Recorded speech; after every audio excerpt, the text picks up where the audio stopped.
ఇప్పటివరకు దేవుడితో మాట్లాడడం మనం ఇక్కడి నుంచి మనము దేవుని వాక్యాన్ని విన్నాం. ఒక 30 నిమిషంలో వాక్యం విని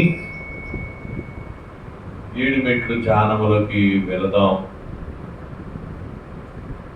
చాలా ముఖ్యమైనది 7 మెట్లు ధ్యానం. అనేక మందిని ప్రభావితం చేసేది,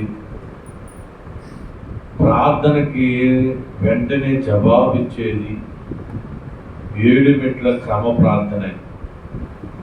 తండ్రి అయిన దేవదాసయ్య గారు నేర్పిన 7 మెట్ల ప్రార్థనకి సమాధానము రావాలంటే వెంటనే ఏక మనసుతో ఆయన మీద దృష్టి పెట్టుకుని ప్రార్థన చేస్తే దేవుడు చేస్తాడు. అలాంటి కార్యక్రమంలో వెళ్ళబోతున్నాం. మనం దేవుని వాక్యం విని మనము 7 మెట్లు ధ్యానం చేసుకుందాం. ఈరోజు మనతో మాట్లాడుతున్న మాట మత్తయి సువార్త 16వ అధ్యాయము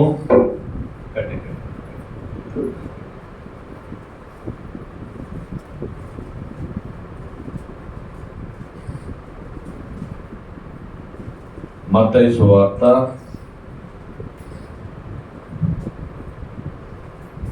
16వ అధ్యాయము 19వ వచనం.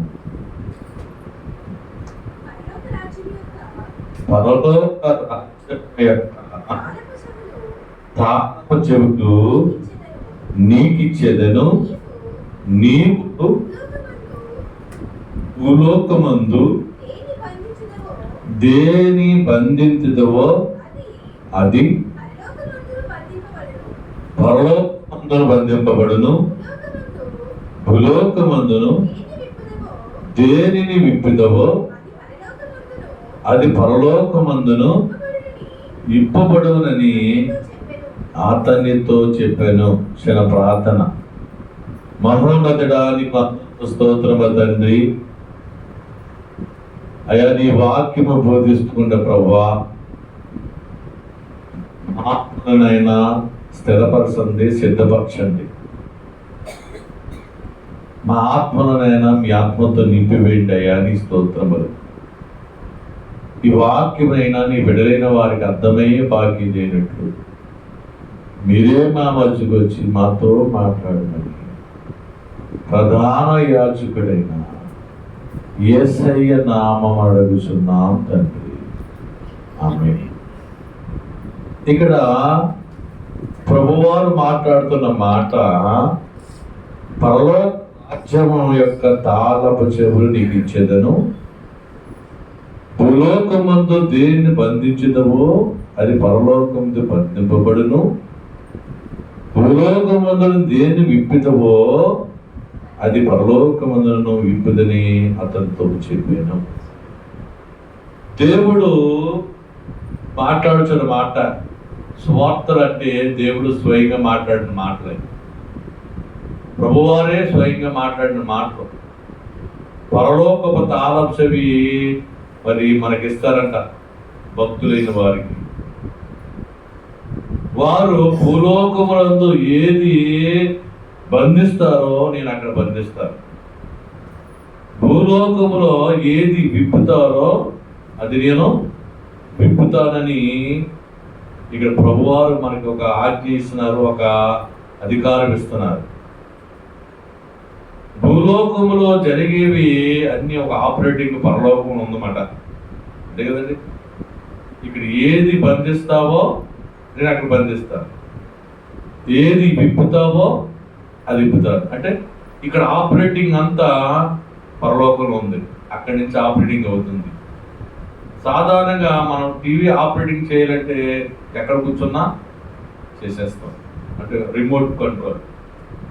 రిమోట్ కంట్రోల్ భూలోకంలో ఉన్న కార్యం రావడానికి ఒక రిమోట్ కంట్రోల్ పరలోక రాజ్యంలో ఉంది. ఆ రిమోట్ కంట్రోల్ నీకు ఇస్తారు. ప్రియమైన సహోదరి సోదరుడా, ఈరోజు దేవుడు చెప్తున్న మాట, ఏది బంధిస్తావో అది బంధిస్తాను, ఏది ఇప్పుతావో అది ఇప్పుతాను. అంటే అధికారముగా నీకు ఇస్తున్నాడు, అధికారాలు ఇస్తున్నాడు దేవుడు. అయితే దేవుడికి ఉన్న అధికారులు ఏంటో మనం చూద్దాం. ప్రియమైన సహోదరి సోదరుడా, దేవుడు అధికారం ఇస్తానన్నాడు. ఏమేమి ఉన్నాయి ఆయన దగ్గర, మనం ఏమేమి ఇవ్వగలము, ఏమేమి బంధించగలం కొంచెం. ఏమేమి విప్పగలం, ఇక్కడ ఏమేమి బంధించగలం.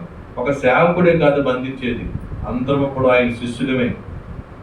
దేవుడు నన్ను ఎన్నుకొని ఒక నాయకుడికి పెట్టాడు తప్ప నేను యేసయ్య శిష్యులమే. సర్వలోకానికి వెళ్ళి సర్వ సృష్టికి సువార్త ప్రకటించి నా శిష్యులుగా మార్చు. విశ్వాసులుగా కాదు, నా శిష్యులుగా. అంటే ప్రతి ఒక్కరూ ఆయన పనిచేసే వారు ఉండాలి. నీవు చేసే ప్రార్థన కూడా నువ్వు భూలోకములు ఏది బంధిస్తావో ఆయన బంధిస్తాడు. పరలోకంలో నీ భూలోకంలో ఏది విప్పుతావో బంధిస్తాడు. నేనే కాదు, నువ్వు చేస్తుంది కూడా. నాకొక్కడికి కాదు అధికారం, నీకు ఇచ్చాడు అధికారం, సమస్త మందికి ఇచ్చాడు. అంటే ఇప్పుడు అధికారం ఏంటి, ఏమేమి దేవుడు నీకు అధికారం ఇస్తున్నాడో కొద్ది మనం చూద్దాం. ప్రియమైన సోదరి సోదరుడా, ఈరోజు దేవుడు చెప్తున్న మాట, మొదటి అధికారము యేసయ్య కొన్న అధికారము నీకు కూడా ఇస్తున్నాడు. ఏంటి యేసయ్యకి అధికారము చూద్దాం. మార్కు సువార్త 1వ అధ్యాయము 22వ వచనము.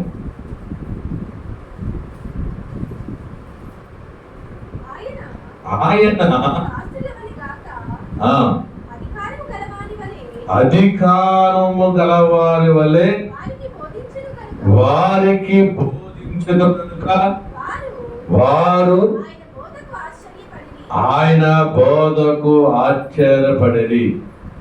ఏమంటారంటే ఇలా చూడాలి, బైబిల్ చూసాను ఒకటి చదివితే మొత్తం చూసాను. దేవుడు బోధ చూసి ఆశ్చర్యపడాడు అంట. ఎలా ఆశ్చర్యపడ్డారు? అధికారముతో బోధించాడు. ఏం బోధించాడు? అధికారముతో. దేవుడు ఏమి చెప్పినా సరే నిశ్చయముగా నీతో చెప్తున్నానని మాట్లాడుతుంటారు. నిశ్చయంగా అంటే ఖచ్చితమైనగా మాట్లాడుతుంటారు ఆయన. నిశ్చయముగా ఇది యెహోవా వాక్కు, నిశ్చయముగా ఇది జరుగుతుంది అని దేవుడు మరి నిశ్చయముగా మనతో చెప్తుంటారు, అధికారముతో బోధిస్తుంటారు. ప్రియమైన సహోదరి సోదరుడా, ఈ లోకంలో ఒక రాష్ట్రానికి ఒక అధికారి ఉన్నాడు. మన రాష్ట్రానికి ఎవరు అధికారి? జగన్. అలాగే దేశానికి ఒక అధికారి ఉంటాడు, మోదీ. అదే ఇక్కడ ప్రపంచమంతా అధికారి ఎవరంటే యేసయ్య. అధికారముతో బోధిస్తారట. చూడండి ఆ మాట, సువార్త 28వ అధ్యాయము 18వ వచనము.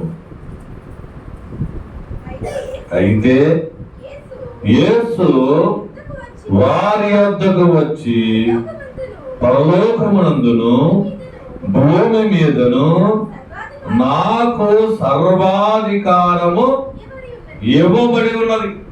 ఎక్కడుందండి? పరలోకమును భూలోకమునందును నాకు సర్వాధికారము ఇవ్వబడి ఉన్నది. ఆయన సర్వాధికారి. ఒక రాష్ట్రానికి కాదు, ఒక ఊరికి కాదు, ఒక కులానికి కాదు, ఒక మతానికి కాదు. క్రైస్తవుడు అంటే మతము కాదు, అది మార్గం. ఏంటండి, చాలా మంది మతంలో మార్చేస్తారు. మతంలో మార్చనండి, మంచి మార్గంలో నడిపించేది క్రైస్తవ సంఘం. ప్రియమైన సోదరి సోదరుడా, ఇక్కడ దేవుడు మాట్లాడుతున్న మాట, పరలోకమునందును భూలోకమునందును నాకు సర్వాధికారం ఇవ్వబడినది. ఒక దేశానికి కాదు, ఒక రాష్ట్రానికి కాదు, ప్రపంచమంతా సర్వాధికారి. అది ఏమైనా చేయగలడు ఆయన. సర్వం ఆయన చేతిలో ఉంది. అది నీకు ఇవ్వబోతున్నారు. నీకు మొట్టమొదటిగా అధికారముగా బోధించే ఆ అధికారం నీకు ఇస్తున్నారు. ఎవరండి? మన అధికారంగా బోధించవచ్చు. ఇప్పుడు నేను మాట్లాడుతాను, ఖచ్చితంగా మాట్లాడతాను. ఇప్పుడు అనేక గ్రామాల్లో నేను సువార్త ప్రకటిస్తున్నాను. నేను చెప్తున్నాను ఖచ్చితంగా దేవుడు ప్రభువారని. అధికారముతో చెప్తున్నాను, వాక్యముతో చెప్తున్నాను, వాక్యాధారంతో చెప్తున్నాను. భూమిని ఆకాశాన్ని సృష్టించిన దేవుడు, ఈ భూమి మీద సర్వము అధికారం ఉన్న దేవుడు ఎవరంటే ఏకైక దేవుడు, ఏకైక రక్షకుడు ఆయన ప్రభు అయిన యేసువారని. నీ కోసము నా కోసము సిలువలో త్యాగము చేసిన ఆ యొక్క యేసుక్రీస్తు వారే సర్వాధికారని ఈరోజు నేను శిలువ సువార్త కూడా పట్టుతూ నేను గట్టిగా చెప్తున్నాను, అధికారముతో. ప్రియమైన సహోదరి సోదర, ఇక్కడ దేవుడు ఏమంటాడంటే ఆయన అధికారములో గల బోధిస్తున్నాడు. రెండో అధికారము చూద్దాం. లూకా సువార్త 5వ అధ్యాయము 17వ వచనము. ఒకడు ఆయన బోధించుచుండగా గలిలయ యూదా దేశముల ప్రతి గ్రామము నుండి యెరూషలేము నుండి వచ్చిన ధర్మశాస్త్రోపదేశకులను ఆయన స్వస్థపడినట్లు ప్రభు శక్తి ఆయనకుండెను. రెండో అధికారం ఏమంటే స్వస్థపరిచే అధికారం. ఏంటంటే అంటే రోగములు తీసే అధికారం. యేసేకున్న అధికారం రెండో అధికారం. మొదటి అధికారం నిశ్చయముగా అధికారముతో బోధించే అధికారం ఉంది. రెండోది రోగములను స్వస్థపరిచే అధికారం ఉంది. ప్రియమైన సోదరి సోదరుడా, ఏంటి రోగములు అంటే డాక్టర్లకు అసాధ్యమైనది దేవునికి సాధ్యం. రక్తస్రావ స్త్రీ అనేక గ్రామాలు తిరిగింది, అనేక డబ్బుని అనేక వైద్యులకు ఇచ్చింది, కానీ ఏమైందా? అవ్వలేదు. మరి డాక్టర్లకు అధికారం లేదు, డాక్టర్లకు అధికారం లేదు రోగం మీద. యేసయ్యకి అధికారం ఉందండి. యేసయ్య దగ్గరికి వచ్చింది అని చెంగును ముట్టగానే ఆమె రక్తము కట్టుబడ్డదని దేవుని వాక్యము సెలవిస్తూ ఉన్నదండి. అంటే రోగము మీద అధికారం ఉంది. ఈరోజు డాక్టర్లో క్యాన్సర్ వ్యాధి, యూట్రస్ క్యాన్సరు, లేకపోతే బోన్స్ క్యాన్సరు, ఇంకోటి అంటారు, ఇది తగ్గదంటారు. మరి వారికి అసాధ్యము, కానీ వారికి అధికారం లేదు రోగం మీద. యేసయ్యకి మాత్రమే అధికారం ఉంది, రోగము తీసే అధికారము, నిన్ను స్వస్థపరిచే అధికారము ఎవరికి ఉందంటే యేసయ్యకి. నీకు కూడా దేవుడు ఇచ్చాడు. భూలోకములు ఏది బంధిస్తావో పరలోకములు నేను బంధిస్తాను. అయ్యా నా రోగమును బంధించు అంటే ఆయన బంధిస్తాడు. అక్కడ నీకు ఇచ్చాడు అధికారము. పరలోకము తాళం చెవికి ఇస్తున్నాను అన్నాడు. భూలోకములు ఏది బంధిస్తావో పరలోకము నేను బంధిస్తాను, భూలోకములు ఏది ఇప్పుతావో పరలోకములో నేను ఇప్పుతానని దేవుడు ఈరోజు సెలవిచ్చుతున్నాడు. ప్రియమైన సహోదరి సోదరుడా, మొట్టమొదటిది అధికారముతో బోధిస్తాడు, రెండోది రోగమును స్వస్థపరుస్తాడు. స్వస్థపరచు యెహోవా నేనే అన్నాడు. అధికారం కూడా నీకు ఇచ్చాడు. ఈరోజు అనేక మంది సేవకులు మరి అనేకమైన స్థానాలు ఎన్నో స్వస్థత కార్యాలు అవుతున్నాయి. ఎందుకంటే అధికారం ఇచ్చాడు ప్రభువారు. సారకు అధికారం ఇచ్చాడు, సాలలో ఉన్నవారికి అధికారం ఇచ్చారు, 7 ప్రార్థన చేసుకున్న వారికి అధికారం ఇచ్చాడు.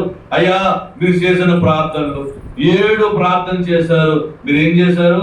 అయ్యా రోగమును తీసివేయని చెప్పారు. మీ మాట ఆలకించారు. ఆయన అక్కడ ఆ రోగమును తీసివేస్తారు. అధికారం ఇచ్చండి.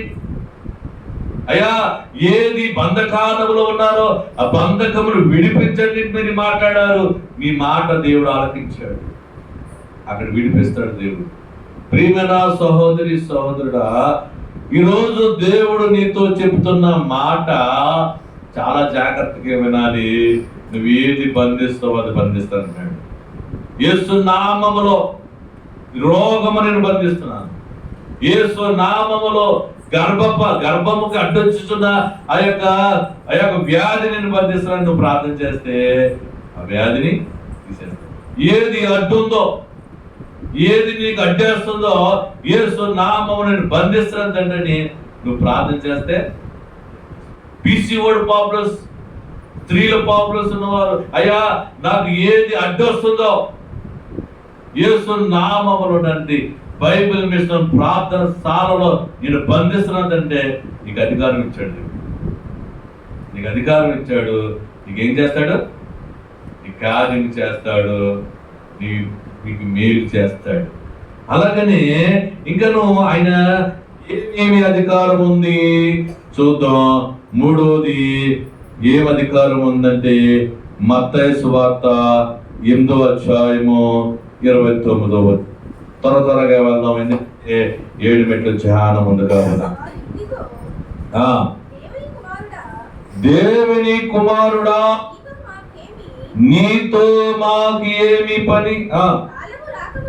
కాలము రాకమునిపే మమ్మను బాధించుటకు ఇక్కడికి వచ్చితివా అను కేకలు వేసిరి. మూడోది అపవిత్రాత్మను పడిన వారిని విడిపించుటకు అధికారం ఉంది. దెయ్యముల మీద అధికారం ఉంది. ఎవరి మీద ఉందండి? దెయ్యముల మీద. మొదటి రోగము మీద అధికారం ఉంది. రోగమును తీసివేసే దేవుడు. రక్తస్రావ స్త్రీని స్వస్థపరిచారు. ఆనాడికి దానికి వ్యాధికి మందు లేదు. డాక్టర్లు అందరూ ఎక్కడికి వెళ్తే అక్కడికి వెళ్ళిపోమన్నారు. కానీ అధికారం ఉన్న దేవుడు ఏం చేశాడు? ఆ వ్యాధిని తీసివేశాడు. ఆనాడు కుష్టి రోగానికి మందు లేదు. కుష్టి రోగుల్ని ఊరు బయట ఉంచేవారు. అయితే యేసయ్యకి అధికారం ఉంది, స్వస్థపరిచే అధికారం. కుష్టి రోగమును తీసివేసి స్వస్థపరిచాడు దేవుడు. ఈరోజు నీకు అధికారం ఇచ్చాడు. ఈరోజు నీకు కూడా అధికారం ఇచ్చాడు. నీవు కూడా నా యొక్క వ్యాధిని తీసివేస్తాడు. అలాగనే మూడవది అపవిత్రాత్మలను బంధించిన వారి మీద అధికారం ఉంది. దెయ్యముల మీద అధికారం. ఇక్కడ అన్నాడు, ఆ దెయ్యములు మాట్లాడుతున్న ఈ వాక్యంలో మనం విన్నాం కదా. ఏం మాట్లాడుతున్నాయి? ఇదిగో దేవుని కుమారుడా నీతో నాకేమి కాలము రాకమునిపే మమ్మను బాధించుటకు ఇక్కడికి వచ్చితేవా అని ఏం మాట్లాడుతున్నాయి? దెయ్యాలు మాట్లాడుతున్నాయి. సమాధి దొడ్డులో ఒక యవ్వనస్తుడు గొలుసులతో కట్టబడి రాళ్లతో అతను గాయపరుచుకున్న వాడిని ఆ దరి నుంచి ఈ దరికి వచ్చి ప్రభువారు ఆ సమాధిలో ఉన్నవాడు దురాత్మను విడిపించాడండి. ఆ దురాత్మలు ఎంతమంది అంటే శానా అనే దురాత్మ. అంటే శానా అంటే 6000 దయ్యాలు. ఒక వ్యక్తిని ఎన్ని దయ్యాలు పట్టుకున్నాయి? 6000 దయ్యాలు పట్టుకుని పీడిస్తున్నాయి. గాయపరుచుకుంటున్నాడు, గొలుసులు తెంపేసుకుంటున్నాడు, గాయపరుస్తున్నాడు, రకరకాలుగా చేస్తున్నాడు. అందుకే అతను ఏం చేశారు? సమాధి దొడ్డిలో కట్టి పడవేశారు. అతని కోసం యేసయ్య మరి ఆ సమాధి దగ్గరికి వెళ్ళాడండి. యేసయ్య చూసిన వెంటనే దేవుని కుమారుడా ఇంకా కాలం రాలేదు కదా, మాకేంటి ఈతో పని, అప్పుడే వచ్చారేంటండి అని దెయ్యాలు మాట్లాడుతున్నాయి. దెయ్యాలకు తెలుసు తీర్పు దినాన్ని ఎక్కడ ఉండాలో. దెయ్యాలకు తెలుసు తీర్పు దినం ఎక్కడ ఉండాలంటే పాతాళంలోని నరకలోకంలోని అగ్నిగుండంలో ఉండాలి. అప్పుడు కదా మమ్మల్ని పంపించవలసింది, అప్పుడే వచ్చేసారేంటి, మాతో మీకు పని ఏంటని యేసయ్యని అడుగుతున్నాయి. అడుగుతూనే కాకుండా బతిమాలుకుంటున్నాయి. అయ్యా మమ్మల్ని ఆ పాతాళంలోకి పంపించకండి, అప్పుడని ఆ పందు గుంపులో పంపించండి. ఏంటండి? ఆ పందు గుంపులు పంపించండి. ఆ పాతాళంలో అంటే పాతాళం ఉన్న నరకం తెలుసండి. అయ్యా ఆ పాతాళంలోనికి నా పంపించొద్దు, ఎక్కడ పంపించమంటావు? పైగా పందులోకి పంపించమని యేసయ్యని రిక్వెస్ట్ చేసుకుంటున్నాయి. ఎవరో? దెయ్యాలు. దెయ్యముల మీద అధికారం ఉంది యేసయ్య. నీకు కూడా అధికారం ఇచ్చిన దేవుడు. ఈరోజు అనేక మందిని దెయ్యాలు పడతాం. మన వారం సాక్ష్యం విన్నాం. ఒక స్త్రీ, రాజుల ఆవిడి, దెయ్యం పెట్టిన ఆవిడి అనేక ప్రాంత దిప్పున ఏం అవ్వలేదంటండి. కొట్టూరంట, జుట్టు ముడివేసి కొట్టూరంటండి. గాయములు అయితే దెయ్యం తగిలి అనుకున్నారు కానీ ఆమెగా తగిలి అంట. ఆవిడ చెప్పింది, దెయ్యం పడుతున్నాను నన్ను చిన్న కొట్టేసేవారండి, దెయ్యం తగలదు కానీ నాకు తగిలేసి దెయ్యం మాటలు మాట్లాడడం ఉన్నట్ట. కానీ ఎన్ని గుడులు తిప్పారో, ఎన్ని దగ్గరికి తిప్పారో నాకు మాత్రమో నన్ను వదలలేదు.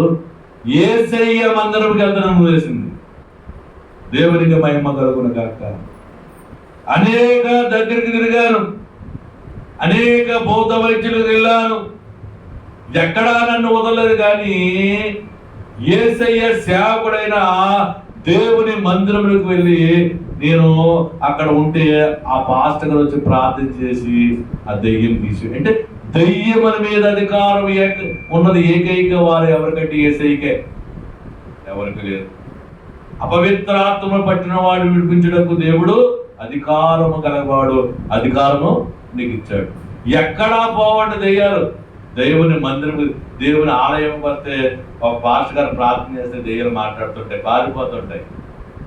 భూత వైద్యుడి దగ్గరికి వెళ్తున్నామో, భూత వైద్యుడికి దెయ్యానికి యాడ్ చేస్తాడు తప్ప భూత వైద్యుడికి దెయ్యాన్ని తీసేయలేడు. భూత వైద్యుడికి దెయ్యం మీద అధికారం లేదు, దేవాది దేవునికి అధికారం ఉంది. ప్రియమైన సోదరి సోదర, ఈరోజు అది పట్టింది ఇది పట్టింది అని అక్కడక్కడ తిరుగుతున్నామో కానీ ఈరోజు యేసయ్య చెప్తున్నాడు, నాకు అధికారం ఉంది, నా బిడ్డలకు అధికారం ఇస్తాను. భూలోకంలో ఏది విప్పుతావో నేను పరలోకంలో విప్పుతాను. భూలోకంలో దురాత్మను పట్టిన వాడిని విప్పుతున్నావు, నేను విప్పుతాను అని దేవుడు ఈరోజు నీకు చెప్తున్నాడండి. మనం సాక్షి విందాం. నన్ను వెలివేశారండి కులం నుంచి, రాజుల కులం నుంచి వెలివేశారు, అయినా నేను బాగుపడ్డాను. ఈరోజు నన్ను చంపేయడానికి చూసింది కానీ నా వైద్యం మరి ఎవరు చేశారంటే నన్ను బాగు చేసింది, నా నుంచి దయ్యం వదలగొట్టింది ఒక దైవ సేవకుడు, ఒక పాస్టర్ గారని సజీవ సాక్ష్యం చెప్పిందండి. అనేక గుళ్ళు తిప్పారు, అనేక ప్రాంతాలకు వెళ్ళాను, ఎక్కడా నన్ను ఆ దెయ్యం వదలలేదు. కానీ యేసయ్య సన్నిధికి వెళితే యేసయ్య నా దెయ్యాన్ని తీసివేశాడు.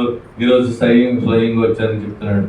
ప్రియమైన సోదరి సోదరా, ఇంకను లోకా సువార్త 4వ అధ్యాయము 36వ వచనము.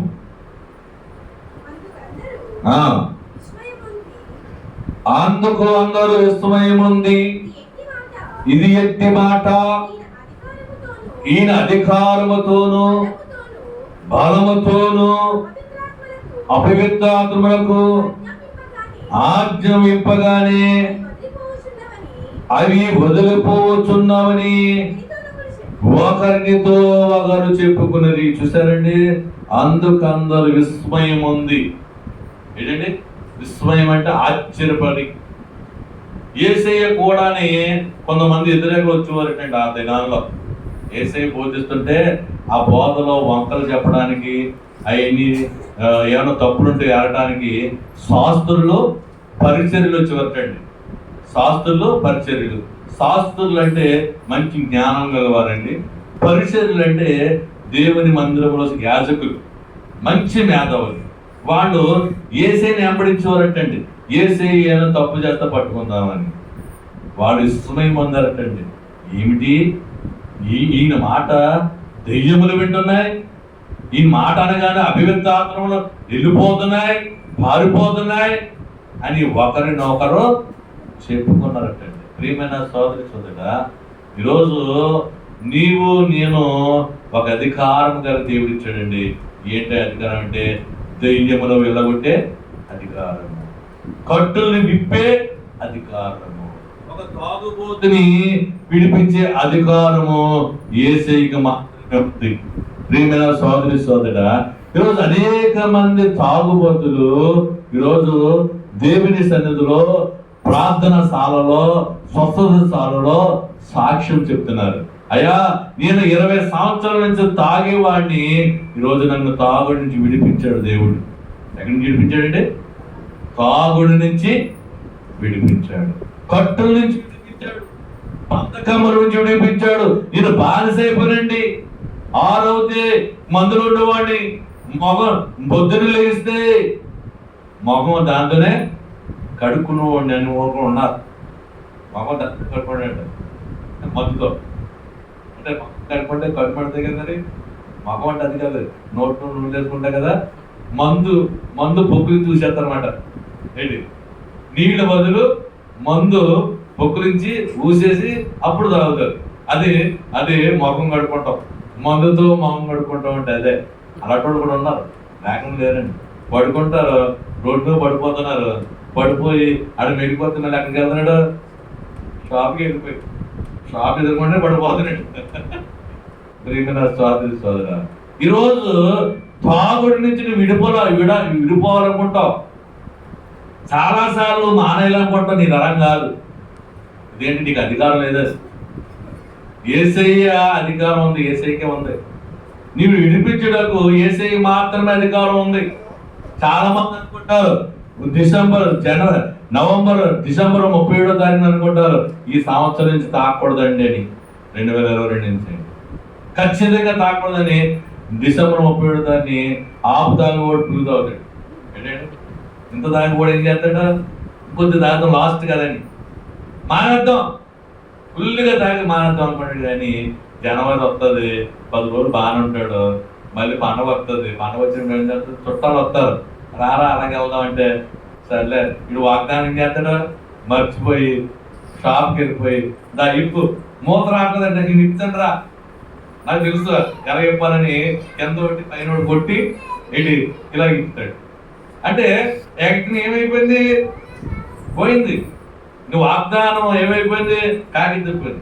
అంటే నీ తరం కాదు, నువ్వు అనుకుంటావు మానేయాలనుకుంటావు కానీ మానలేదు. అదే నీ తాగుడుని, నీ వ్యసనంలో మార్చి నీ కట్టు నుంచి విడిపించేది ఏమంటే యేసయ్య మాత్రమే. ఈరోజు దేవుడు చెప్తున్న మాట, ఒకటి ఆయనకు అధికారం ఉంది, అధికారంగా బోధించేది. 2 రోగముల మీద అధికారం ఉంది. నీ తరం కాదు, నువ్వు ఎక్కడికి వెళ్ళినా బాగోదామో నువ్వు అనుకోవచ్చు, కానీ యేసయ్య దగ్గరికి వస్తే పరమ వైద్యుడు. నేను చాలా హాస్పిటల్ తిరిగేసానండి, నాకు నయం అవ్వలేదు. నువ్వు అసలైన దగ్గర రాలేదు. ఎక్కడ రాలేదు? పరమ వైద్యుడు యేసయ్య దగ్గర రాలేదు. రోగముల మీద అధికారం ఉన్న అధికారి దగ్గర రాలేదు. అధికారం లేని దగ్గరికి వెళ్ళావు, అందుకే ఏమవుతుంది, రోగం పోవట్లేదు. నాకు గర్భఫలం లేదండి, నాకు సంథింగ్ ప్రాబ్లం అండి. నువ్వు వెళ్ళో హాస్పిటల్ తిరిగో, ఎవరికి అధికారం లేని దగ్గరికి వెళ్ళో, అధికారం ఉన్న యేసయ్య దగ్గర రా. నీకేం చేస్తాడు, దాన్ని ఎలా సరి చేయాలో చేస్తాడు. ఒక కారు ఆగిపోయిందటండి, ఓ దిక్కుని కారు మీద వెళ్తుంటే ఒక ఆయన తిప్పలు పడుతుంటే అవుతలేదు. ఇంకొక ఆయన కారు వేసుకుని ఎదుగుంటుంటండి. వచ్చి ఏంటి బాబు అన్నాడట, కారు ఆగిపోయిందని తెలుస్తలేదు, నెక్కనెక్క కూడా తెలుస్తలేదు అంటే అప్పుడు ఆయన వేసి 2 ఏదో అయ్యేసి స్టార్ట్ చేశాడంట. అదేంటి సార్, 2 గంటల సేపు పాటాడు ఏమవ్వలేదంటే అప్పుడు అన్నాడంటే ఆయన, ఈ కారు తయారు చేసుకోండి నేనే అన్నాడంట. ఏంటంటే ఈ కారు తయారు చేసిన వాడికి లోపాలు ఎక్కడో తెలిసిపోతాయి కదా. ఇప్పుడు ఫ్యాన్ తయారు చేసిన వాడికి ఫ్యాన్ ఎందుకు తిరుగుతలేదో, ఫ్యాన్ ఇది ఏమైందో కూడా చూస్తే చెప్పేస్తాడు తయారు చేసిన వాడికి. అలాగనే యేసయ్య నిన్ను తయారు చేశాడు, నీలో లోపం ఏంటో తెలుసు, ఆ లోపాన్ని ఎలా సరి చేయాలో డాక్టర్ తెలియదేమో. డాక్టర్లు అంటారు టెస్ట్ బేబీ అంటారండి, పిల్లలు పుట్టిన వాళ్ళకి గర్భసంచిలో ఆ యొక్క పిండాన్ని పెడతారు. పెట్టడం వరకునే అది పని, జీవింపజేసేది మాత్రం యేసు. అంటే దాన్ని ఎలా బతికించాలని అంటారు. టెస్ట్ వెళ్ళేవాళ్ళు ఏమంటారంటే, అయ్యా మేము చేసే వరకు అక్కడ వరకే చేస్తాం, అక్కడి నుంచి మా వన కాదండి. అక్కడ వరకు చేసిన వాళ్ళు అందరికి అదేం చేయకూడదు, అదే కదండి. పిండం ఆ గర్భసంచిలో పెడుతున్నావు, గర్భసంచిలో పెట్టిన బిడ్డని బతికించలేవా అంటే నా వల్ల కాదండి, దేవుడి పని అన్నారు. అంటే అక్కడ ఎక్కడికి వెళ్ళు, సంతానం యొక్క హాస్పిటల్కి వెళ్ళండి, ఎక్కడ చూసినా గర్భఫలం యెహోవాకిచ్చు బహుమానము అని బోర్డు ఉంటారు. అని తెలుసు, అయితే మా వల్ల కాదని. అంటే నిన్ను సరిచేసేది, నిన్ను పుట్టించడం సరి చేస్తాడు నీలో లోపాన్ని. ఆడికేం తెలుసు, డాక్టర్కి ఏం తెలుసు, నీకు మీద అధికారం ఉంది, రోగం మీద అధికారం ఉంది. నువ్వు వెళ్ళో హాస్పిటల్కి వెళ్ళో, నీకు మానేసి పరమ వైద్యుడు తీసుకొచ్చో, నీకేం చేస్తాడు, సరి చేస్తాడు. అయ్యా నా రోగాన్ని, నా యొక్క అడ్డుని తీసివేయండి అంటే నీలో బాడీలో అణు ఆయనకు తెలుసు. అంటే నువ్వు ఆయన తయారు చేశాడు కాబట్టి నీ పార్ట్లన్నీ తెలుసు ఆయనకి. ఏ పార్ట్ ఎక్కడ బాగానే బ్రేక్ అయిపోతుందో తెలుసు ఆయనకి.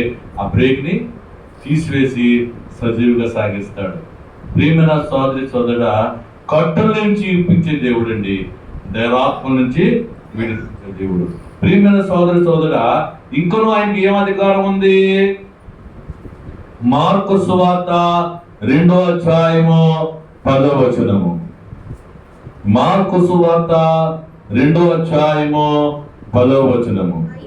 అయితే పాపములను క్షమించుటకు భూమి మీద మనిషి కుమారునికి అధికారము కలదని మీరు తెలుసుకొనవలని వారికి చెప్పాను. 4వది, పాపమును తీసివేయడానికి అధికారం ఉంది. ఏంటంటే పాపములు తీసివేయడానికి వేసే అధికారం ఉందండి. పాపం చేసినోడు ఏం చేస్తాడు? చాలా మంది లోకంలో అన్నదానం చేస్తే పాపం పోద్దంటారు. లేకపోతే కేజీ బంగారం దేవునికి ఇచ్చేస్తే నా పాపం పోద్ది అనుకుంటారు. లేదంటే వాళ్ళు 1,00,000 రూపాయలు దేవునికి ఇచ్చేస్తే పాపం, అలా పాపం పోదండి. నీ పాపం పోవాలంటే ఏ గ్రంథంలో చూడు, ఏ మత గ్రంథంలో చూడు, రక్తము చిందించితే గాని ఈ పాప క్షమాపణ పోదు. పరమాత్ముడు వచ్చి రక్తపోక్షణ అయిందే గాని నీ పాపం పోదని ప్రతి గ్రంథం చెబుతుందండి. అదే బైబిల్ గ్రంథం కూడా అదే మాట చెప్పింది. అయితే ప్రతి గ్రంథంలో చెప్పిన మాట అదే ఉంది, కానీ ఆ గ్రంథంలో ఉన్న దేవుళ్ళు ఎవరు చేయలేకపోయారు. బైబిల్ గ్రంథంలో ఉన్న వారు మాత్రమే చేశాడు. అది ఎవరంటే యేసయ్య. 2000 సంవత్సరాల క్రితము నీ కోసము రక్తము దారపోయాలని, నీ కోసము పాపము తీసివేయాలని ఏం చేశాడు దేవుడు?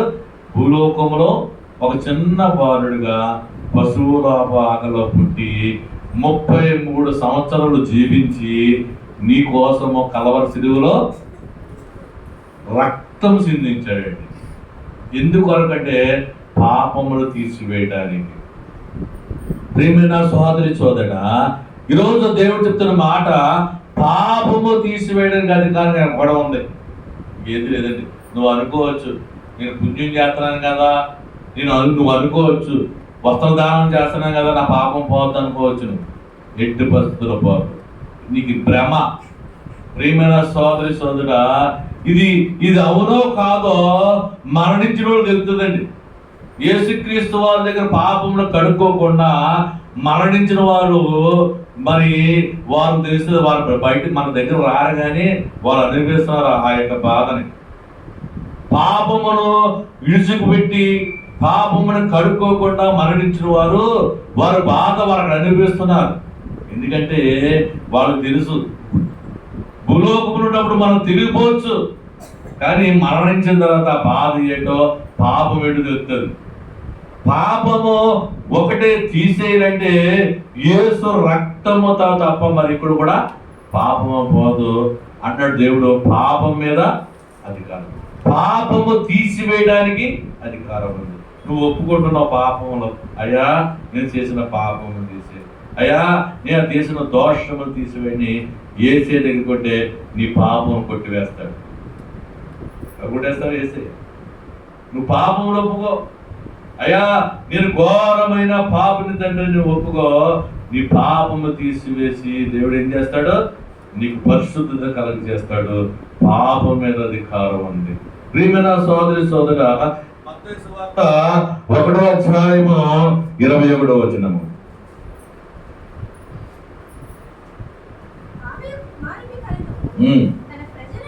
తన ప్రజలను వారి పాపముల నుండి ఆయనే రక్షించును గనుక ఆయన యేసు అని పేరు పెట్టాను అని. చూసారండి, తన ప్రజల వారి పాపముల నుండి జీవగ్రంథంలో చేసిన మాట అంటారు. తన ప్రజల పాపము నుండి తీసివేయడానికి ఆయన వచ్చాడండి. పాపమును రక్షించుటకు ఈ లోకానికి దేవుడు వచ్చాడు. 1 తిమోతి పత్రిక 1వ అధ్యాయము 15వ వచనము.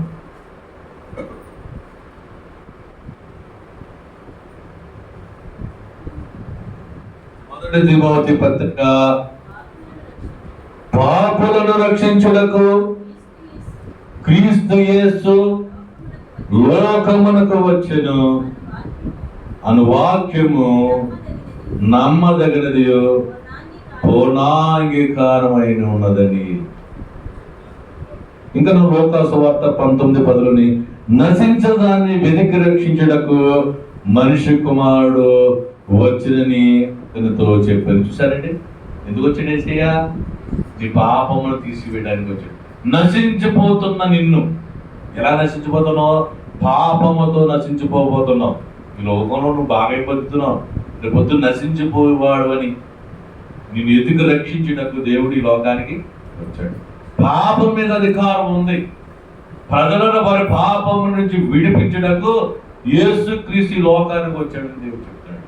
ప్రియమైన సోదరి సోదరా, యేసు రక్తము నీ కొరకు దారులుగా దారపోసాడండి. ఎందుకంటే ఆ పాపములో, ఆ రక్తములో నీ పాపమును కడుక్కుంటావని. యేసుక్రీస్తు వారు ఇలాంటి సింహాసనం మీదే, న్యాయ సింహాసనం మీద కూర్చుంటారు. ఎప్పుడండి? తీర్పు దినాన్న. తీర్పు ఒక రోజు ఉంది. ఏ రోజు ఉంది? ఒక రోజు తీర్పు ఉంది. ఆ రోజు ఇలాంటి సింహాసనం మీద కూర్చుంటారు. ఇలాంటి సింహాసనం మీదని నేను ఎందుకు చెప్తున్నానంటే, ఇలాంటి సింహాసనం ప్రభు చూపించారు నాకు, ఇది జయించమని. పరలోకములో ఉన్న సింహాసనం ఇదే నేను అనుకుంటున్నాను. మరి నాకు చూపించాడు కాబట్టి ఆ సింహాసనం నా మందిరంలో వేయి, నా స్థానంలో వేయి. నేను ఆ సింహాసనం మీద కూర్చుంటాను. నేను వారి మాటలు వింటాను. వారు నన్ను చూపించు, వారికి నన్ను చూపించు, ఇక్కడ కూర్చున్నానని, వారి మధ్యన ఉన్నానని దేవుడు చెప్పాడండి. ఎందుకు ఈ మాట చెప్తున్నాడంటే, ఒకానొక సమయమున మన సింహాసనము చూస్తాం. ఇప్పుడు చూస్తున్నాం కదా సింహాసనం. ఏదో రోజు మరణిస్తాం కదండి. ఏదో రోజు మరణించిన తర్వాత యేసయ్య ఉన్న ప్రదేశానికి వెళ్తాం, మనం పరిశుద్ధులుగా ఉంటే. యేసయ్యకు ఇప్పుడున్న విశ్వాసం అక్కడ వరకు నడిస్తే మనం యేసయ్య దగ్గరికి వెళ్తాం. అప్పుడు యేసయ్య దీని మీద కూర్చుంటాం, చూస్తాం. అయ్యో, రంగంపేట బైబిల్ వేస్తున్న ప్రార్థన శాలలో సింహాసనం చూసాం, ఇదేనా సింహాసనము? అప్పుడు అనుకుంటాం. ప్రియమైన సహోదరి సోదరుడా, ఈరోజు దేవుడు ఈ సింహాసనం ఎందుకు చేశాడంటే, దర్శనం ద్వారా. ఆ సింహాసనం మీద కూర్చుని అంటాడంట, నువ్వు చేసిన తప్పు కోసం అడగడంట దేవుడు. నువ్వు దొంగతనం చేసావేటి, నువ్వు అబద్ధమాడావేటి, నువ్వు తాగావేటి అని అడగడంట. ఎందుకు నువ్వు తాగినా, దొంగతనం చేసినా, బూతులాడినా, పాపం చేసినా యేసయ్య రక్తంతో నువ్వు ఎందుకు కడుక్కోలేదు? నీ కోసం నేను రక్తం చిందించాను కదా, ఎందుకు ఆ పాపంతో ఇక్కడికి వచ్చావు? పాపము కడుక్కోమని చెప్పాను కదా, పాపులు రక్షించే కొరకే నేను వచ్చానని చెప్పాను కదా, నశించిపోయిన వారి కొరకు ఎందుకు రక్షించడం కొరకు నేను వచ్చానని చెప్పాను కదా, ఎందుకు నా రక్తములో నువ్వు పాపములు కడుక్కోలేదని అడుగుతారండి. మర్చిపోదు సార్, అది నాకు తెలియదు సార్, అది నువ్వు అనుకున్నది తెలియదు, నీకు చెప్పారు కదా. ఎందుకు చేసావు ఆ పని? ఎందుకు ఆ దొంగతనం చేస్తావు? ఎందుకు అతను మోసం చేస్తావు అని అడగడం. ఎందుకు అడగలేదు దేవుడి? ఎందుకు యేసయ్య రక్తంలో నీ అపరాధం కడుక్కోలేదు? నీ కోసం నేను రక్తం చిందించాను కదని ఒకే ఒక్క ప్రశ్న అడుగుతాడు. అయ్యా, నేను కడుక్కోలేదంటే ప్రియమైన సోదరి సోదరుడా, ఈరోజు దేవుడు చెప్తున్న మాట, ఈ లోకం అనే పాపమైన లోకం ఉన్నాం. ఈ లోకంలో పాపం ఉందని ఆయనకు తెలుసు. దుష్టుడు నిన్ను పాపంలో పడగొట్టేస్తానని తెలుసు. నువ్వు పాపంలో ఉన్నావని తెలుసు. కానీ యేసు వాక్యం వింటున్నావు. ప్రతి పాపమును యేసు నామములో తీసివేస్తాయని, నీ కొరకే నేను వచ్చానని, రక్తం చిందించానని నీ వాక్యము గుణాంగాకరంగా ఉంది కదా, వాక్యము చెప్తుంది కదా, నువ్వెందుకు పాపం కడుక్కోలేదు అంటే, మనం ఎప్పుడు చూడు కూడా ప్రార్థన చేసేటప్పుడు మొట్టమొదటిగా నా అపరాధం క్షమించు తండ్రి. నీకు ఆయనకి మధ్య ఉన్నది ఏంటంటే అపరాధం వస్తుంది. యెషయా గ్రంథం అన్నాడు కదా, నా చెయ్య కురసగా లేదు, నా చెవులు మందంగా లేదు. నీకు నాకు మధ్యన ఏముందంటే నీ అపరాధం, నీ పాపలు అడ్డు వస్తున్నాయి. నేను ఎప్పుడు అంటే నా బిడ్డవు కాబట్టి నీ సహాయం చేయడానికి సిద్ధంగా ఉన్నాను. కానీ నీకు నాకు ఏమంటుంది? పాపం అటువంటి నేను ఏం చేయలేనని. నీ పాపం తీసుకోవడానికి నా రక్తం సిద్ధంగా ఉందే, నువ్వు కడుక్కో అంటే నువ్వేం చేస్తావు? మొట్టమొదటిగా మోకరింతో కానీ పాపములు అడగవు. అయ్యా అపరాధం. ఇక్కడి నుంచి మన ప్రార్థన కూడా 7 ప్రార్థన ఎలా ఉన్నాడో తెలుసండి. అయ్యా ఇక్కడ సాలంలోకి వచ్చిన అపరాధము తీసివెళ్ళండి. అయ్యా వారు చేసిన దోషములను యేసు రక్తంలో కడిగి వెళ్ళండి అయ్యా అని చెబుతూ వారి అంశములను నెరవేర్చండి, వారి ప్రార్థన అంగీకరించండి అని మనం కూడా అడగాలి. మొట్టమొదటిగా అడిగే పని ఏంటంటే వారి పాపము క్షమించండి, వారి అపరాధము క్షమించండి. ఇదిగో నాయన రంగంపేట ప్రార్థనశాల ప్రారంభించొద్దండి.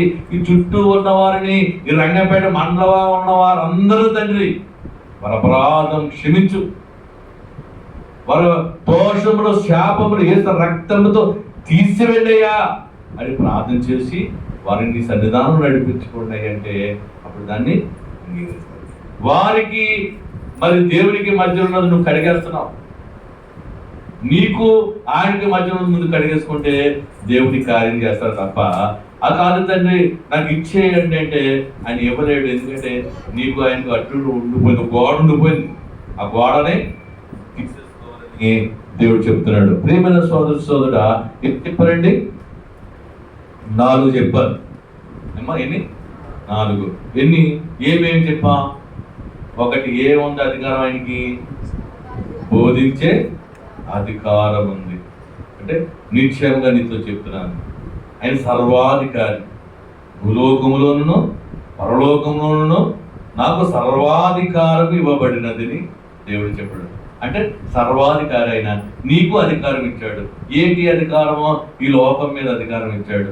నువ్వు ఎప్పుడైనా సరే ఒక సభ జరిగినప్పుడు, మీటింగ్ జరిగినప్పుడు, మనకు ఉపవాసం కూడా జరిగాయి. మనం ఏం ప్రార్థన చేసాం? వర్షము పడ చేసామా? వచ్చిందా మరి వర్షం? మబ్బు వేసింది, గాలి వేసింది, వచ్చింది వర్షం? అంటే మనం ఇక్కడ ఇచ్చాం, అధికారంగా మాట్లాడాం, అది ఆపేయండి తండ్రి అన్నాం, అది ఆపేసాడు. ఆపేయలేదు, మనం చూసాం అది. ఈరోజు నీవు సర్వాధికారి, నీకు అధికారం ఇచ్చాడు, సృష్టి మీద అధికారం ఇచ్చాడు. తుఫాను కాకుండా నువ్వు ఆపగలవు. ఈరోజు మంచి వాతావరణం ఏమవుతుందంటే నీకు మంచి వాతావరణం ఇస్తాడు, నీకు అధికారం ఇచ్చాడు. పెద్దాపురంలో రాకడ సువార్త సభలు జరుగుతున్నాయండి. 5,000 మంది కూర్చున్నారు. ఆ రోజు వర్షం వచ్చింది, లైట్ మోకరించి ప్రార్థన చేశారు. అయ్యా దాపేయండి, ఆపేసి. ఆ గ్రౌండ్ చుట్టూ వర్షం లేదు, బయట వర్షం ఉంది. అధికారం. అక్కడ అందరూ ఆశ్చర్యపోయారు. ఏంటి వింత, ఏంటి ఆశ్చర్యము?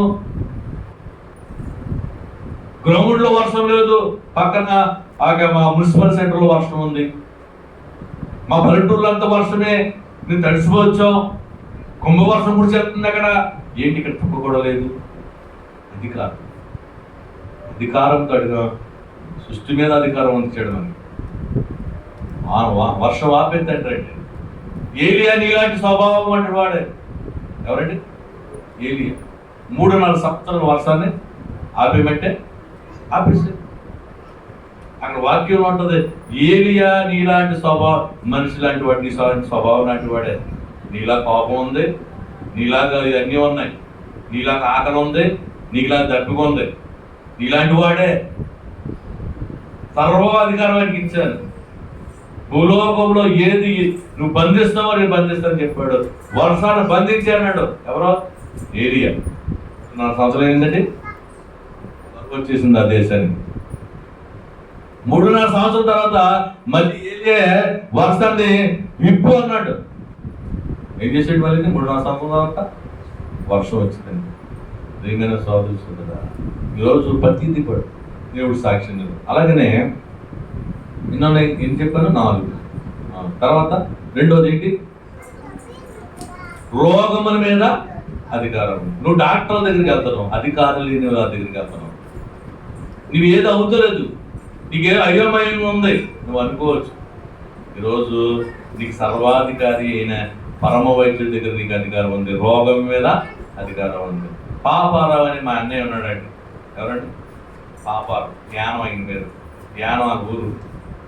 అలా ఆవిడకి మిస్సెస్కి ఒక వ్యాధి వచ్చింది. హాస్పిటల్ అయితే ఎవరు కనిపెట్టలేకపోతున్నాడు. తెలియదు కాబట్టి, అధికారం లేదు కాబట్టి. అదే ఇతను ఏదేదో చేశాడు కానీ ఏదవ్వదు, కానీ యేసయ్య సన్నిధిని తీసుకురాలేదు. హాస్పిటల్లో ఉంచాడు. ఆ బాగా చనిపోయింది. సోదరుడా, నీకు ఇక్కడ హాస్పిటల్ కదా, ఇక్కడ హాస్పిటల్ తగ్గట్లేదంటే నువ్వు కనిపెట్టుకోవాలి. అంటే వీళ్ళకి అధికారం లేదు, రావట్లేదు, తగ్గట్లేదు, ఈ కార్యం అవ్వట్లేదంటే నువ్వు కనిపెట్టుకోవాలి, వీళ్ళకి అధికారం లేదు. సర్వాధికారి చేసే దగ్గరికి వస్తే నీ సర్వరోగము తీసేసేవాడు ఆయన. రోగము మీద అధికారం ఉంది. అలాగనే అపవిత్రాత్మ మీద అధికారం ఉంది. అపవిత్రాత్మ అంటే తాగుడు ఒక అపవిత్రాత్మ, పేకాట ఒక అపవిత్రాత్మ, ఇంకోటి దురాత్మ, దుర స్నేహితులు అంటే తప్పుడు స్నేహితులు ఉంటాయి కదండి. చిన్న చిన్న ఏమంటే తప్పుడు పనులు ఉంటాయి కదా, ఆ తప్పుడు పనులు చేసుకోవడం, అది కూడా కట్టబడిపోతారు. ఒక్కొక్కరికి ఇద్దరు ఉంటారు, కట్టబడిపోతారండి. విడిపించాలి. ప్రియమైన సోదర దేవదాసయ్య గారు అన్న మాట వ్యభిచారి అనే మాట మాట్లాడు కదండి. అపవిత్ర అయిపోతామని. అల్లరి పిల్లలు ఉంటారు అంటే, అల్లరి పిల్లలు అంటే దాని అర్థం ఏంటి? వ్యభిచారులు అని అర్థమాట. అంటే వ్యభిచారులు అంటారు కూడా ఆయన అపవిత్ర అయిపోతామో అని ఆ మాట అనకుండా ఎవరెవరట? అల్లరి పిల్ల అనబడ్డాడు దేవదాసయ్య గారు. సిరిని స్త్రీని ముట్టనవాడు ఎవరో? దేవదాసయ్య గారు. మరి ఆయన ఎంతో భక్తి చేసేవాడండి. ఆ మాటలో కూడా పవిత్రత చూపించాడు. ఏ పాపము చేయకుండా దేవుని దగ్గర పరిశుద్ధంగా ఉన్నాడండి ఆయన. ఎందుకంటే వివాహం చేసుకోలేదు. వివాహం చేసుకుంటే నేను పాపం చేస్తాను. ప్రియమైన సోదరుడా, ఒక ఉపవాస కూటం అంటే ఉపవాసం చేసుకునేటట్టు ఆయన ఇల్లంతా కడిగేసి అక్కడ ఇల్లు కూడా అలిగేసి పడటండి. పొయ్యి ఉంది కదండి అప్పుడు, కర్రల పొయ్యిలు. వారం కోసం అలుగురా. ఇప్పుడు అరుగుతానికి ఏం లేదండి, అంత వచ్చలే కడుక్కోవడమే అంటే. అప్పుడు అంతా పేడ తెచ్చుకుని అలికి ఒక రోజు ఆరబెట్టి, ఒక పూటంతా ఆరబెట్టి అప్పుడు ఉండేవారు. అప్పుడేంటి రెడీమేడ్ పొయ్యి ఇలా అంటే వెలిగింది. ఇప్పుడు స్టైల్ ఏంటంటే కరెంటు ద్వారా పెడుతున్నారు. మంట కూడా రావట్లేదు, ఆ హీట్ కూడా మనకు తెలుస్తలేదు. ఆ హీట్లు ఏమైపోతుంది అనవుడికి. ఇప్పుడు గ్యాస్ స్టవ్ కన్నా ఇంకా టెక్నాలజీ అది. ఇప్పుడు అంతకుముందు అంటే కర్ర పొయ్యిలు పెట్టి కిరసనాలు వేసి గొట్టంతో ఊది కానీ గంట క్యాన్ రైతుకుని కాదు అండి. అప్పటి వరకు పొగ వచ్చేసి కట్టులకి పొగ వచ్చేసి ఆడవాళ్ళకి కళ్ళు కూడా దెబ్బేసాయి అండి. అలాంటి టెక్నాలజీ పోయి గ్యాస్ స్టవ్ వచ్చింది. గ్యాస్ స్టవ్ వచ్చి కొద్దిగా సుఖం అనిపించింది. ఇంకా టెక్నాలజీ మారిపోయి ఆ మంట కూడా కనపడ చేసి హీట్ మీద ఉడికిపోతుంది. అది ఉడుకుతుందో లేదు కూడా తెలియదు. ఇప్పుడు అలా ఉందండి. కుక్కర్ ఉంది, ఎలక్ట్రికల్ కుక్కర్. అలా పెడుతుంటే స్విచ్ అంతే చాలు, ఒక అరగంట కుక్కర్ వచ్చేస్తుంది. మంట లేదు, ఏం లేదు. ప్రియమైన ఎంత టెక్నాలజీ. ఆనాటి రోజుల్లో దేవదాసయ్య గారు ఇల్లంతా కడిగేసి శుభ్రపరిచి ఏం చేసాడు? ఉపవాసం ఉండేవారు. ఈరోజు ఎవరుంటారండి అలాగా? అలాగే అపవిత్రాత్మ మీద అధికారం ఉంది మనకు కూడా. ఒక ఆయన వచ్చి దెయ్యం చూపించరా అని నే దేవదాసయ్య గారు, దెయ్యం ఎలా ఉంటుందో అయ్యారు ఒకసారి చూపించరా రాజమండ్రి ఊరండి. ఎవరో దేవదాసయ్య గారు ఇక్కడి నుంచి పల్లకడి నుంచి ఎక్కడి నుంచి వెళ్ళారంటే ఒక ఆయన దేవదాసయ్య గారు. అందులో చాలా మంది వెళ్ళేవారు, ప్రవచనం చెప్పేవారంటే ఆయన. ఎవరో దేవదాసయ్య గారు, అమ్మ నీకు అది అవుతుంది ఇది అవుతుందని. అద్భుత కుమార్ గారికి ఆ నాన్నగారికి ప్రవచనం చేశారంట. నువ్వు కాదు సేవ, నీ పిల్లలు చేస్తారని అన్నారంట. నువ్వు కాదు సేవ, నీ పిల్లలు చేస్తారంటారు. అప్పటికి అద్భుత కుమార్ తల్లిదండ్రులు పిల్లలు లేదు. పిల్లలు లేకపోతే బయటకు వచ్చి ఏం చెప్పారు అయ్యారు, ఏం చెప్పారు అడుగుతారు కదా. చాలా మంది ప్రవచనం చెప్పారు కదా, ఏం చెప్పారు? నీ విషయాన్ని నువ్వేం చేస్తావు సేవ, నీ పిల్లలు చేస్తారా అన్నది. అదేంటి నీ పిల్లలు లేరని చెప్పలేదా అన్నాడు. చెప్పలేదండి, కానీ మరి అయ్యగారు ఆ మాట, అయ్యో ఎందుకన్నా మాట, అయ్యో తప్పుడు మరి అయ్యగారు ఏమన్నా పొరపాటు పడ్డారము అని నలుగురు వెళ్ళి, అయ్యగారు మరి వీళ్ళ కోసం ఏదో చెప్పారంట, మరి పిల్లలు లేరండి, పిల్లలు లేరు కాబట్టి మీరు వీళ్ళు కాబట్టి వీళ్ళేం చేస్తారు సేవ, వీళ్ళు పిల్లలు చేస్తారని సెలవు ఇచ్చారండి అంటే, ఏంటబ్బాయి నేను చెప్పలేదా మాట, ప్రభు చెప్పమన్నారు, ప్రభు నాతో చెప్పారు, ప్రభు చెప్పమంటే చెప్పాను అంతే, నేను చెప్పిన మాట కాదు అన్నారట. మరి అలా కాకుండా కాలానికి వాళ్ళ మరి అద్భుత కుమారులు ముగ్గురు పిల్లలు. ఆయనకంటే సేవకుడైనా నెరవేరిందా? దేవదాసయ్య గారు అద్భుత కుమారు పుట్టక ముందు పెట్టిన ప్రవచనం ఏంటంటే, నీ పిల్లలే నువ్వేం చేస్తావు సేవ, నీ పిల్లలు చేస్తారు సేవ, అసలైన సేవ అంటే ఆయన మాట గారు ఇప్పుడు నెరవేరిందండి. ప్రపంచంలో అతిపెద్ద మందిరం ఏదంటే అనంతపురం బుద్ధి బైబిల్ మీసం స్వస్థత చాలండి. వేలాది మందిని అక్కడ దేవుడు తీసుకొచ్చాడు. ఎప్పుడు మాట ఇది? అద్భుత కుమారు పుట్టక మునుపు చెప్పిన మాటని ఈరోజు నెరవేర్చాడు. వాళ్ళ తండ్రి గారిని అడిగారంటే, నువ్వేం చేస్తావు సేవ? ఎవదా సరే అంత గొప్ప మనిషి. ప్రియమైన సోదర, అలాంటి బైబిల్ నిమిషంలో ఉన్నాం మనం. అలాంటి దైవ సేవకుడికి బయలుపరిచిన బైబిల్ మిషన్లో మనం ఉన్నాం. దేవుడు తప్పకుండా మనల్ని దీవిస్తాడు. 5వ మాట చెప్పుకొని మనం ముగించుకుందాం. 5వ మాట ఏమిటంటే, యోహాను సువార్త 10వ అధ్యాయము 18వ వచనము. ఎవడను నా ప్రాణము తీసుకొనుడు, నాదంతట నేనే దానిని పెట్టుచున్నాను, దాని పెట్టుటకు నాకు అధికారము కలదు, దానిని తిరిగి తీసుకున్నటకు నాకు అధికారము కలదు, నా తండ్రి వలన మరణం మీద అధికారం ఉంది. ఏంటండి? 5వ ఎవరి మీద, దేని మీద అధికారం ఉంది? మరణం మీద. మొదటిది అధికారంగా బోధిస్తాడు, 2వది రోగం మీద అధికారం ఉంది, 3 దెయ్యముల మీద అధికారం ఉంది, 4 దీని మీద అధికారం ఉంది, పాపం మీద అధికారం ఉంది, 5 ప్రాణము మీద అధికారం ఉంది. మరణము మీద పెట్టుటకు తీసుకున్నటకు నాకు అధికారం ఉంది.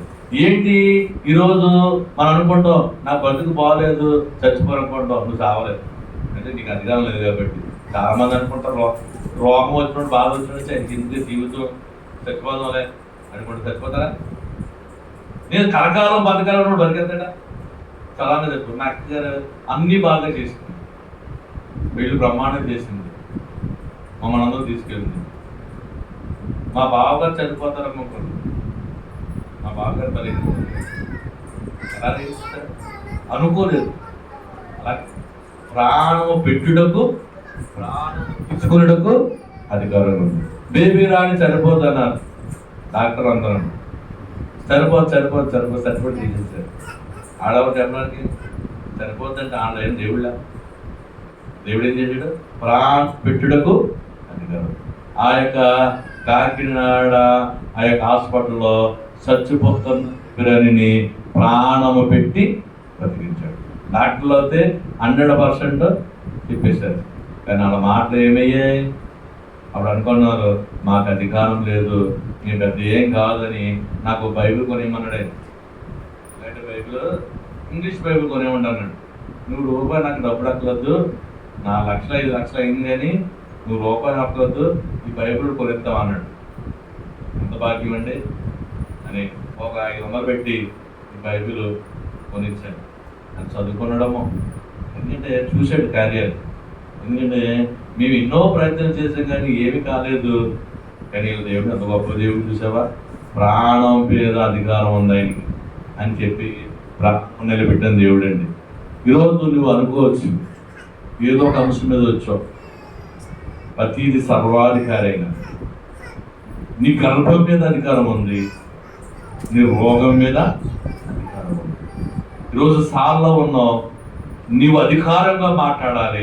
ఎలాగంటే, అయ్యా యేసు నామములో నా రోగము తీసివేయి, యేసు నామములో ఈ అడ్డుని విప్పేయి, గర్భఫలానికి ఇచ్చే అడ్డుని తీసివేయి. అంటే విప్పేయమంటే ఇప్పేస్తాడు.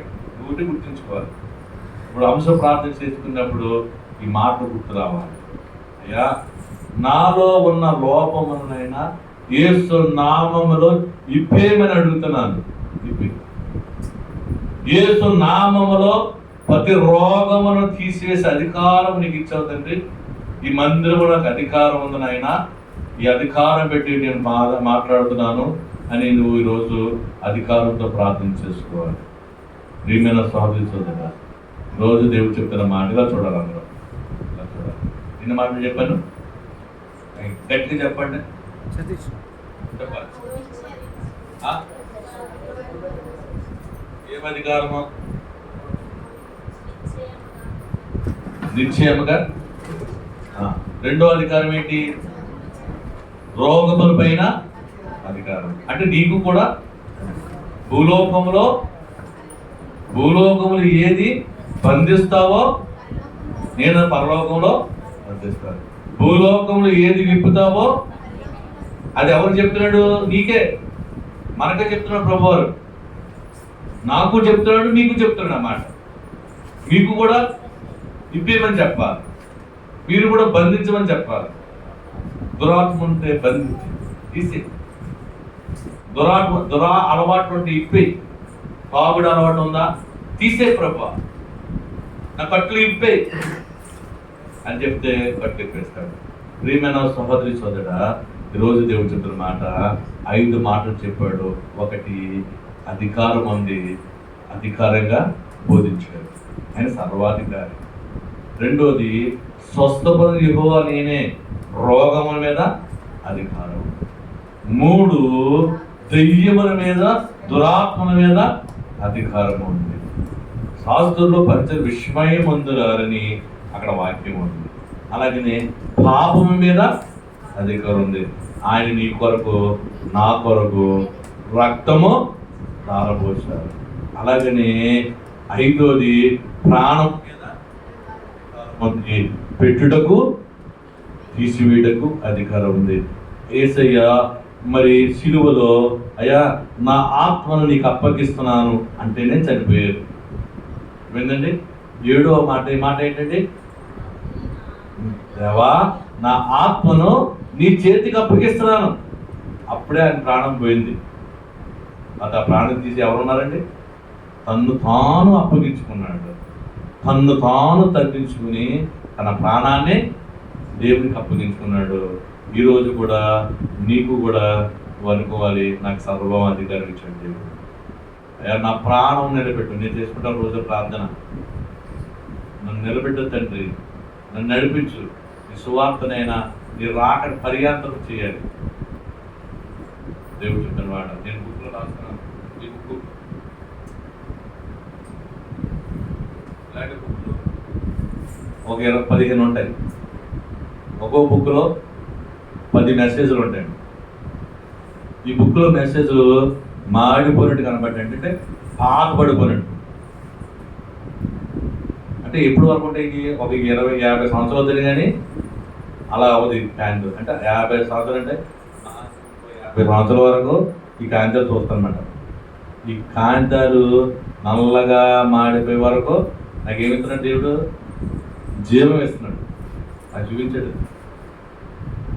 నాకు జీవం ఇచ్చే దేవుడు ఏమంటాడు? ఈ బుక్స్ రాసుకున్నా చూసావా? ఈ బుక్స్ ఒక 50 సంవత్సరాల కింద ఎలా ఉంటాయి? కాగితం చూసాడు ఎక్కడ? ఆ పేపర్ నల్లగా అయిపోయి అక్షరాలు అలాగ తిరిగిపోతూ ఉంటాయి. అప్పటి వరకు నాకు ఈ బుక్లు నాకు చూపించాడు. అంటే అప్పటి వరకు నాకు జీవం, అప్పటి వరకు నా పని కొనసాగుతూనే ఉంటుంది. జీవం ఇచ్చే దేవుడు, బలం ఇచ్చిన దేవుడు. నా బలహీనతను బట్టి నేను ఎంత మాట్లాడకూడదు కానీ నాకు యేసయ్య బలమును బట్టి నేను మాట్లాడుతున్నాను. యేసయ్య నా బలం బట్టి నేను తిరుగుతున్నాను తప్ప నా శక్తి కాదు, నా బలము కాదు. ఆయన ప్రాణం పెట్టుటకు అధికారం ఉంది. ఆయన ఒక్కడికే అధికారం ఉంది. చాలామంది అనుకుంటారు ఇన్ని కాలంలో అయిపోతాడు డాక్టర్ అంటారు, కానీ వాళ్ళకి ఏం అధికారం ఉందండి? యేసయ్యకి మాత్రమే 5 మాటలు దేవుడిని హృదయంలో భద్రపరచును గాక. ఆమేన్. ప్రార్థన చేసుకుందాం. 7 మెట్లు ధ్యానం.